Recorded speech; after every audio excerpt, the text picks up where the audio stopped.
ሰላም ጤና ይስጥልኝ አድማጭ ተመልካቾቻችን፣ ይህ ቁም ነገራም የተሰኘው የዩቲዩብ ዝግጅታችን ነው። ለዛሬ አሳፋይሉ ዶክተር ፔሌ ዳሮታ በሚል ርዕስ ያሰፈረውን እንደሚከተለው እናቀርብላችኋለን። ፍልስፍናን ከነነጻነቱ አይኖራት በልዩ ትወና የሰበካት አይረሴ ምሁር የእውቁን የፍልስፍና መምህራችንን የዶክተር ፔሌ ዳሮታን ሕልፈት ሰማሁ። ከልብ አዝኛለሁ። በእርግጥ ፔሌ ቀጥታ የኔ አስተማሪ ሆኖ ባያውቅም ዝናውን በመስማት ጉዱን ለማየት ከጓደኞቼ ጋር ከአንድም ሁለት ቀን በእርሱ ሌክቸር ክፍለ ጊዜ ገብቼ ሎጂክን እንደ መደሰቻ ሽቶ ተርከፍክፌ ነው የወጣሁት ብል ማጋነን አይደለም። ፔሌ በጣም ቀልደኛ ሰው ነበረ። ስሙን በእንግሊዘኛ ፔሌ ብሎ ይጽፍና ዕድሜ ለእንግሊዘኛ ጴ የሚል ፊደል ስለሌለው ስሜን ከፔሌ ወደ ፔሌ ቀየረልኝ በማለት ያሳቀንን አልረሳውም። አንዴ መምህር ፔሌ በፍልስፍና ወይም ሎጂክ ክላሱ በሆነ ርዕስ ሰበብ አንስቶ አንድ ጥያቄ ጠየቀ ተማሪዎችን። እስቲ መጀመሪያ ሴቶች መልሱልኝና አለና ጠየቀ። እዚህ ካምፓስ የምታውቂው አንድ ልጅ ወደ አንቺ መጥቶ አፈቅርሻለሁ እሺ በይኝ አለበለዚያ በዚህ ገመድ ነው የምታነቀው ቢልሽ ምን ትመልሽለታለሽ? እጁን አንስቶ የሚመልስ ጠፋ። ሁሉም ዝም አለ። ከዚያ ፔሌ ራሱ በድንገት አይኑ የገባችውን እመቤት የተባለችውን ወይም ኋላ ለውስኩል አብረን የገባን የነገሌ ልጅ ጠየቃት። መጀመሪያ እኔ እንጃ ምን እንደምመልስለት አላውቅም አለች። ፔሌ በጣም ተበሳጨ። እንዴት እኔ እንጃ ትያለሽ? ፈትሽ ገመዱን እያየሽ ብሎ ደግሞ ጠየቃት። ተማሪዎች ሳቅን። እሷ ግን እኔ ካላፈቀርኩት እሱ ስላፈቀረኝ ብቻ እሺ ልለው አልችልም የሚል ቆፍጣና አቋሟን ደገመችለት። ተማሪው በመልሷ ሳቀ። በእርግጥም አቋሟ ነው፣ መብቷ ነበር። ፔሌ ግን ይበልጥ በተበሳጨ አኳኋን የእሷን ቃል እያሾፈ ደገመው። ክፍሉ በሳቅ ፈረሰ። በመጨረሻም ፔሌ አንድ የመጨረሻ ዕድል ሰጥሻለሁ፣ ልጁ እምቢ ካልሽው በቀጥታ በገመድ ራሱን እንደሚሰቅል በእርግጠኝነት ብታውቂስ መልስሽ የተለየ ይሆን ነበር አላት።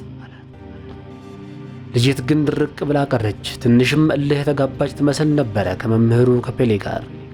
ኖ እኔ እስካላፈቀርኩት የፈለገውን ቢያደርግ ይሻለው፣ ባያደርገው ደስ ይለኛል፣ ግን ምንም ማድረግ አልችልም። ፔሌ ሁለት እጆቹን የተመለጠ ጭንቅላቱ ላይ አድርጎ ሌክቸር አዳራሹ ውስጥ ብሎ ጮኸ። ተማሪው በሙሉ በሳቅ ተንከተከተ። እሱ ግን ጮሆ አላበቃም። ውጪ፣ ከዚህ ውጪ አንቺ ጨካኝ! ከፈለገ ይሰቀል፣ ካላፈቀርኩት አያገባኝም ይባላል? አረመኔ! የሰው ነፍስ ምንም የማይመስልሽ ጨካኝ! ውጪልኝ አሁን! ልጅቷ ደነገጠች። ሁላችንም ቀልዱን መስሎን ነበር። ፔሌ ግን ውጪ እኮ ነው የምልሽ ብሎ ደገመላት። ጥቂት ለመከራከር ሞከረች። እንዴ ምን አደረግኩ? ጠየቀኝ፣ መለስኩኝ። አላስጨረሳትም። በደረጃዎች እንደ ስቴዲየም በተደረደሩት ወንበሮች ሽቅብ በደረጃዎቹ ወጥቶ ልጅቱን ጎትቶ አስነሳትና አስወጣት። ስትወጣ ክፍሉ በአንድ እግሩ ቆመ። በጭብጨባና በወከባ በወጣቶች ሳቅ። ከወጣች በኋላም አላቆመም ነበረ ፔሌ። ይቺ ጨካኝ ይሙት በቃ ምን አገባኝ ብላ የምትፈርድ አረመኔ፣ ለሰው ሕይወት ምንም ዋጋ የሌላት ግፈኛ፣ የታባቷ እጇን የሰጠኋት። ተማሪው በሳቅ አበደ አይገልጸው። አሁን ይህ ከሆነ በትክክል ወደ 28 ዓመት ሆነው መሰለኝ። ጊዜው ይበራል፣ ይገርማል። ግን ያችን ፔሌ እመቤትን ከክፍሉ ጎትቶ ያባረረባት ቀን ሁሌም በሕይወቴ ሳስታውሳት የምትኖር ገጠመኝ ነች። ፔሌ ምናልባት የሕይወት ክቡር ዋጋ በእኛ በተማሪዎች አእምሮ ውስጥ በቃላት ቀምሮ በመንገር ብቻ እንዳንረሳው አድርጎ መከተብ እንደማይችል ተረድቶ ይሆናል ብዬ አስባለሁ። አሁን ላይ መምህር ፔሌ ነገሮችን ድራማታይዝ አድርጎ እንዳትረሳው አድርጎ በትውስታ የሚያትምባቸው እንዲህ የመሰሉ በርከት ያሉ ድንገታዊ ትዕይንቶች ነበሩት። ፍልስፍና ሲባል ራሱ እንደሆነ የእብደት አይነት አድርገን ለምንቆጥር ሰዎች የፔሌ አስቂኝ ሊገመት የማይችል አጓጊና መሳጭ ክላሶች በብዙ ተማሪዎች ዘንድ ስሙን እጅግ ተወዳጅና ዝነኛ አድርገውት የቀሩ ይመስለኛል። ወደ ካምፓሱ የመጣ አዲስ ባች ሁሉ ፔሌ ነው ፊሎዞፊ አስተማሪህ፣ እሱንማ ማየት አለብህ እየተባለ በሲኒየሮች ለፍሬሾች ዝናው የሚነገርለት በአዲስ አበባ ዩኒቨርሲቲ በወቅቱ ከነበሩ መምህራን ሁሉ ስሙና ቲያትሪካል የሆኑ ንግግሮቹ እየተጋነኑ የሚወራለት ሲበዛ አነጋጋሪና በጣም ተወዳጅ ሌጀንደሪ ፐርሰናሊቲ ነበረው። የፍልስፍና ሌጀንዱ ፔሌ ዳሮታ እንደማስታውሰው በእኛ ጊዜ በ1990 ዓ.ም ላይ ዶክተር ተብሎ አይጠራም ነበር፣ ወይ በወቅቱ ዶክተሬቱን አልሰራም ነበር፣ ወይ አይጠራበትም ነበር ማለት ነው። ግን እውነትነቱን የማረጋገጥ ዕድሉ ባይኖረኝም ያኔ ስለ ፔሌ ከምንሰማቸው ታሪኮች አንዱ ፔሌ ድሮ ከፍልስፍና ትምህርት ክፍል ሲመረቅ ብቻውን የተመረቀ ተማሪ ነበር ይባላል። በእኛ ጊዜ የፍልስፍና ትምህርት ክፍል እንዲዘጋ ተደርጎ ነበር እና በኮመን ኮርስ ውስጥ ወይ በየፋካልቲ ባሉ ኮርሶች ውስጥ ነበር ፍልስፍናን የምንማረው። በኋላ እነ ዶክተር ሳሙኤል አሰፋ ናቸው በዘጠናዎቹ መጨረሻ አካባቢ ይመስለኛል በስንት ዓመቱ ከተዘጋበት እንደ አዲስ የፍልስፍና ዲፓርትመንቱ ያስከፈቱት እና እነ ፔሌ ድሮ በሚማሩበት ጊዜ የፍልስፍና ዲፓርትመንት ከሚገቡ ተማሪዎች መሃል ተመርጠው በመጨረሻ ተቋቁመው የሚያልፉትና የሚመረቁት 4 ወይ 5 ተማሪዎች ብቻ ነበሩ ሲባል እንሰማለን። ዶክተር ፔሌ እንግዲህ አንድ ለእናቱ ሆኖ ብቻውን ተመረቀ ነበር ማለት ነው ከሆነ ይገርመኛል። ፔሌ ተማሪ እያለ በኬኔዲ ላይብራሪ ወይም በዋናው 6 ኪሎ በሚገኘው ቤተ መጻሕፍት ውስጥ የሚፈልጋቸውን መጽሐፎች ሌሎች ተማሪዎች እየተሻሙ ያስቸግሩት ስለነበር እና መርካቶን የመሰለ የሰው ግርግር ባለበት ማንበብ ስለሚጠላ ልክ ላይብራሪው ሊዘጋ ሲል ከምሽቱ 4 ሰዓት ገደማ ተማሪዎች ሲወጡ እሱ ግን በአንዱ የላይብራሪው ጥግ ይደበቅና ይቀር ነበረ። የላይብራሪው ሰራተኞች መጥተው ሰው አለመኖሩን አረጋግጠው ሲወጡለት እሱ ከተደበቀበት ይወጣና የፈለገውን መጽሐፍ መዞ እያነበበ ያድራል። ጠዋት ላይ ላይብራሪው ተከፍቶ ተማሪዎች ለንባብ ሲገቡ እሱ ደግሞ ጨርሶ ይወጣ ነበር። ከቀድሞ ፖሊሶች በወሬ ነገረኝ አንድ ሻምበል ፔሌ ተማሪ እያለ አለኝ። አንዴ ላይብራሪው መብራት ሁሉ ጠፋፍቶና በሮቹ ተቆልፈው፣ ነገር ግን ሌሊት 7 ሰዓት ላይ በጀርባው በልደት የምግብ አዳራሽ አቅጣጫ ባለው የኬኔዲ መስኮት በኩል አንዲት ክፍል መብራት እንደበራባት አንድ ሰው ውስጥ እንዳለ ለጥበቃ ስንዘዋወር ተመለከትን። በሌሊት ላይብራሪ ገብቶ መብራት ያበራ ማን ነው? ሌባ መሆን አለበት። ሪፖርት አድርገን ፖሊስ ሁሉ ተሰበሰበ። ከውጭ ሆነን ስንጮህ እሱ መልስም አይሰጠን፣ ቀና ብሎም አያየንም ነበር። መጽሐፉ ላይ እንደተቸከለ ነው። በመጨረሻ ቁልፍ ተሰብሮ ይገባና በቁጥጥር ስር እናውለው ብለን ወስነን ወደ ላይብራሪው ዘልቀን ገባን። ገብተን መብራት ወደ በራበት መስኮት አቅጣጫ ስንሄድ ፔሌን እዚያው መጽሐፉ ላይ እንዳጎነበሰ አገኘ ነው። እንዲነሳና እንዲከተለን በኃይለ ቃል ነገር ነው። በተለያየ ጥያቄ ማዋከም ነው። እሱ ግን ከተቀመጠበት ሳይነሳ ወደ እኛም ሳይዞር ባለበት ሆኖ እንዲህ አለን።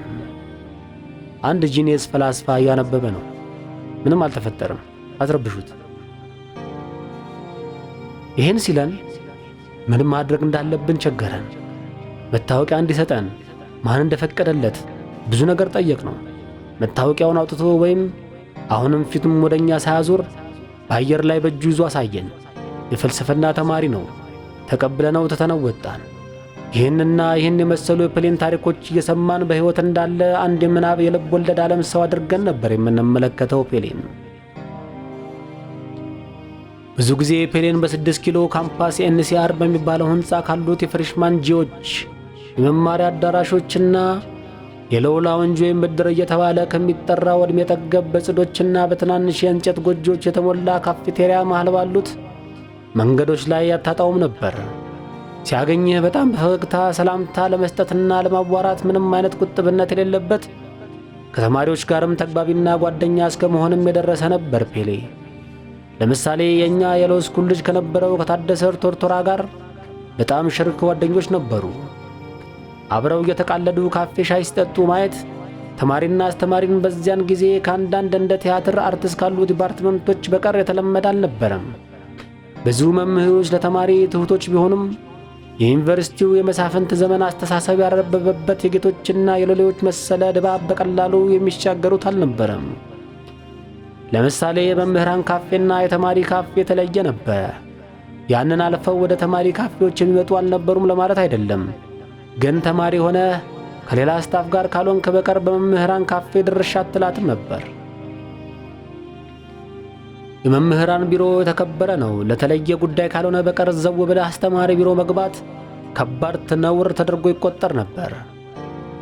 እንዲህ አይነቶቹ በተማሪና በአስተማሪ መሃል ያሉ ክብርን የመጠበቅ ወይ ድንበርን የመጠባበቅ አይነት ባህሎች ከንጉሡ ዘመን አልፈው በእኛም ጊዜ ነበሩ በደንብ። አንዴ የማድረሳው ህንዳዊው አስተማሪያችን ሚስተር ሻርማ አንድ ቀን በቁጣ ተሞልቶ የነገረን ማስጠንቀቂያ ነው። መንገድ ላይ ስታገኙኝ ስሜን ጠርታችሁ ለሰላምታ የምታስቆሙኝ ተማሪዎች ነግሬያችኋለሁ። ሁለተኛ ጉዳይ ከሌላችሁ በቀር ስሜን እንዳትጠሩ፣ እንዳታስቆሙኝ። ስንት የምሠራው ሥራ ያለብኝ ሰው ነኝ። ጊዜን እያባከናችሁ እንደሆነ አይታወቃችሁ? ከዛሬ በኋላ ለሰላምታ ብታስቆሙኝ ተከትዬ ክስ መሠረትባችኋለሁ።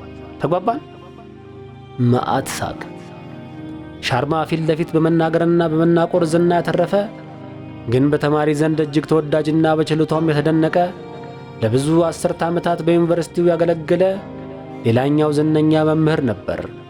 እንግዲህ ዶክተር ፔሌ ይህንን አይነቱን የጌታና የሎሌ የመሰለ የመከባበርና የመፈራራት ግንኙነት ሰብሮ ነው ከተማሪዎች ጋር እንደ ጓደኛ የሚጫወተውና በትሕትናና በፈገግታ ለተማሪዎች ፊት የሚሰጠው። ያ ስብዕናው እጅግ የሚገርመኝና ኋላም በኮሌጆች የአስተማሪነት ዕድሉን ሳገኝ አርአያ ሆነውኛል ከምላቸው ስብዕናዎች አንዱና አይረሴው ነው ጋሽ ፔሌ ዳሮታ። አንድም አይረሳኝ በወቅቱ ያበሸቀኝ ኋላ ግን ዘግይቼ ትርጉሙ የገባኝ የፔሌ ፍልስፍናዊ ድምዳሜም ነበረ። ሎጂካል ስላልሆኑ ወይም በሎጂክ ፉርሽ ስለሆኑ ስሜታዊ ድምዳሜዎች እያስተማረ በአንደኛው ቀን ፔሌ ዜግነትን እንደ ጥሩ ምሳሌ አድርጎ አቀረበው እና እንደተለመደው ተማሪዎችን ራንደምሊ በየተራ መጠየቅ ጀመረ። ኢትዮጵያዊ በመሆን የተለየ ኩራት ይሰማሃል? ኢትዮጵያዊት ሆነሽ በመፈጠርሽ የተለየ ደስታ ይሰማሻል? ተማሪ በየተራ እየተነሳ ኢትዮጵያዊ መሆኑ እንደሚያኮራው መናገር ጀመረ። እንደተለመደው ፔሌ በንዴት ተንጨረጨረ። በመጨረሻም አልቻለም። የአንደኛውን የመጨረሻውን ተማሪ ምላሽ በማለት ተማሪው በተናገረበት ቅላጼ ደግሞ በመናገር ሲያላግጥ ተማሪው ሁሉ ሳቀ። ፔሌ በነገራችን ላይ የተማሪውን ፍቅርና እምነት ስላገኘ የፈለገ ነገር በክፍል ውስጥ ቢያብድ ወይ ቢናደድ ወይ ቢሳደብ ወይም የፈለገውን ቀልድና ሹፈት ቢሰነዝር ተማሪ ሁሉ እንደ አንዳች የኮሜዲ ሾው በናፍቆት የሚጠባበቀውና የሳቅ ምንጩ ነበር እንጂ ፔሌን እንዲህ ተናገረኝ ያደረገኝ ብሎ የሚቀየመው ሰው አልነበረም። እሱን ይሄን ሳያውቅ አይቀርም እና በጣም ከሚገባው በላይ ኮስተር ያለ ኮሚክ መምህር ነበረ ፔሌ። ታዲያ ኢትዮጵያዊ ሆኜ በመፈጠር ያኮራኛል ባሉ ተማሪዎች ላይ ምን አበሳጨው? ያበሳጨው ሎጂክ ነው። የሰው ልጆች ፍልስፍና ከድንበር የማያልፈው የተጠየቆች የሐሳብ ዓለም። ፔሌ በኢትዮጵያዊነትህ የምትኮራ ከሆነ ጭንቅላትህን አስመርምር አለ። የተለየ የምትኮራበት ነገር ካለ ንገረኝ። አንተ ምንም ያለፋህበት ሌሎች በአጋጣሚ ተገናኝተው ወልደው ያመጡ ያልታሰብክ ሰው እንዴት ብለህ ነው በሆነ ቦታ በመገኘት ብቻ የምትኮራው? ተማሪዎች ተከራከሩት፣ እጅ አንሰጥም አሉት። በመጨረሻ ፔሌ እሺ በምትሉ ተስማምቻለሁ፣ ለዛሬ ተሸንፌያለሁ። እናንተ ትክክል ናችሁ ቤቢ፣ ሎጂኩን ማሻሻል ሳይኖርብን አይቀርም። በኢትዮጵያዊነታችሁ ብትኮሩ ችግር የለብኝም አለ። አንድ መምህር የተማሪዎችን አርጊውሜንት ሰምቶ እሺ እኔ ተሳስቻለሁ፣ እናንተ ልክ ናችሁ ማለት በፔሌ ካልሆነ የተለመደ ነገር አይመስለኝም። ግን እንዲያም ሆኖ የማረሳውን ይህችን ሐሳቡን ነገረን። እኔም ብትጠይቁኝ ኢትዮጵያዊ ስለሆንኩ እኮራለሁ። ግን ኬንያዊም ብሆን ኖሮ በኬንያዊነቴ እኮራ ነበር። ሱዳናዊም ብሆን በሱዳንነቴ እኮራለሁ። በቃ ሁላችንም እንደ ኮራን እንደ ተጀነንን እንኖራለን። ምን ችግር አለ? ግን ፊቴ ተገተረህ እኔ ብቻ ነኝ የምኮራው፣ ከሌሎች ኩራት የኔ ኩራት ይበልጣል አልከኝ፣ በቀጥታ በካልቾ ጠልጄ ከዚህ ክፍል አባርሃለሁ። አቤት ሳቅ! በቃ የዕለቱ ወሬ ሆኖ በካምፓሱ ፔሌ ዛሬ እንዲህ አለ እየተባለ እንደ ጉድ ይሰራጫል፣ ይፈተላል። በየዶርማችን እንከራከርበታለን፣ እንስቃለን። ሲሪየስሊ የነጀሰን ጊዜ እንናደድበታለንም። ዶክተር ፔሌ ዳሮታ በሙያ ውስጥ አሊያም በፍልስፍናው ትምህርት ዘርፍ ያበረከታቸው አስተዋጽኦች እንደሚኖሩ አምናለሁ። ያንን የቅርብ ተማሪዎቹ ወይ ባልደረቦቹና የሙያ አጋሮቹ የነበሩ ቢናገሩት ትውልድ በሚገባ በሥራው እያስታወሰው ይኖራል ብዬ አስባለሁ። ከ20 ምናምን ዓመታት በፊት በ5 ዓመታት የካምፓስ የተማሪነት ቆይታዬ በትውስታዬ ውስጥ በዚያ ያማረ የቀዳማዊ ኃይለ ሥላሴ የቀድሞ ቤተ መንግሥት በነበረ በገነተ ልዑል ውብ ዩኒቨርሲቲ ቅጽር ግቢ ውስጥ በጉልህ ደማቅ ሆነው ከማይረሱኝ ከልብ የምንወዳቸው መምህሮቻችን መሃል ግን ዶክተር ፔሌ ወይም በእኛ አጠራር ፔሌ እጅግ የማይረሳ ድንቅ መምህር ነበረ። ከቀለማ ቀለም ከደረቅ አይዲያዎች ወይም ከተሸመደዱ ምዕራባዊ መነባነቦች ይልቅ እንደ ፔሌ አይነቱ መምህር ፍልስፍናን ከምንኖረው ሕይወታችን ጋር በቀጥታ አገናኝተን እንድናየው ለማድረግ የራሱን የማስተማር ዘዴ ፈጥሮ በእኛ ልብና ጭንቅላት ውስጥ የሚፈልገውን ሐሳብና ጥያቄ ማኖር የቻለ ጂኒየስና የተለየ ራሱን የነበረ ሰው ነበር ብዬ አስበዋለሁ። በራሱ መንገድ የሚጓዝ በራሱ አስተሳሰብ የሚመራ በራሱ መንገድ እጅግ የመጠቀና ያሻቀበ የፍልስፍና ቴክስት ቡኮች ከሚሉት ደርዝ በላይ የተሻገረና የሰፋ የራሱ ወጣ ያሉ ፍልስፍናዎች የነበሩት የሚገርምና የማይረሳ ምርጥ ሰው ነበረ ፔሌ። ደልደል ባለ ሰውነቱ፣ ቀለል ባለ አለባበሱ፣ ደማቅ ከሚያደርገው ለጥቁር ያደላ ወይም መልኩ እና ከነሚያብረቀርቀውና ብዙ ጊዜ ለተማሪዎች እያነሳ ከሚቀልድበት መላጣው ከነሳቁና ፈገግታው ከተማሪዎች ጋር ሲገናኝ እንደኛ እንደ ጎረምሶቹ በሰፊ ትከሻው ገፋ አድርጎ ሰላምታ የሚሰጠው ነገሩ ከነነጻነቱ ከመምህራን የበለጠ በተማሪዎች መከበብና ከተማሪዎች ጋር መቀራረብ ደስ ከነሚላት ውብና ትሁት ነፍሱ ጋር ሁሌም ፔሌን ሳስታውሰው ኖራለሁ፣ ስናስታውሰው ኖራለን። ዶክተር ፔሌ ዳሮታ ፍልስፍና በነጻነት የማሰብ ሳይንስ መሆኑን በተግባር ኖሮ በነጻነት ተመላልሶ በነጻነት ማሰብን በልባችን ተክሎ ያለፈ የነጻና ዘመናዊ ሰው ተምሳሌት ነበር። በ1993 ዓመተ ምህረት ላይ የዩኒቨርሲቲ ዓመት ሲነሳ ከተማሪ ጋር ወግኖ የቆመ ጀግናም ነበር። ደግሞ ከባለ ጊዜዎች ጋር የማይተጣጠፍ ታላቅ ራሱን የቻለ ነጻ ፈላስፋ ነበር። የኛ ዲዮጋናችን ነበር ዶክተር ፔሌ። ዶክተር ፔሌ ዳሮታ ምርጥ መምህርና አርአያ ሰብ ነበርክ። ፈጣሪ ነፍስህን በአጸደ ገነቱ ይቀበላት።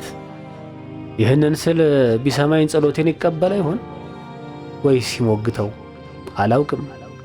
ፈጣሪ ንጹሕ ነፍሱን ደጋግሞ ይቀበላት። ለቤተሰቦቹ፣ ወዳጅ ዘመዶቹ፣ አድናቂዎቹ መጽናናቱን ይስጥልን። አሉን የምንላቸው ምሁራን እንደ ዘበት ተራ በተራ በሞት የመለየታቸው ነገር የሆነ ውስጥን የሚያደማ ሐዘን አለው። አንድ ጄኔሬሽን እያለፈ ሌላ ትውልድ በእግራቸው እየተተካ መሆኑንም የሚናገር አስታዋሽ ነው። ይህ ትውልድ እንደቀደሙት ትውልዶች ራሱን በእውቀት ያደረጀና በአስተሳሰብ ያመጠቀ ሆኖ ይገኝ ይሆን ወይስ እነዚህ ዋርካዎች የማይተኩ የአንድ ግዙፍ ዘመን የመጨረሻዎቹ ቆንጆዎቹ ይሆኑ? አላውቅም። ፈጣሪ ለትውልዳችን አብርሆትን እንዲሰጠው ከልብ እመኛለሁ። መምህራችንን ነፍስ ይማርልን። ሸጋ ቀን። አሳፍ ኃይሉ